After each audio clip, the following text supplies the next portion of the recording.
time I'm going to make a video by casting a chatterbait. I'm going to show you how I do a skipping with a chatterbait.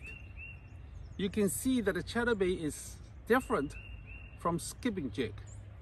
It is much more difficult to skip a chatterbait. What I'm using is KastKing's new reel. It's called iReel 2. This is iReel 2. It's all made of magnesium. And I'm not using iReel 2 in the same way as suggested by KastKing. I am using it without touching the app.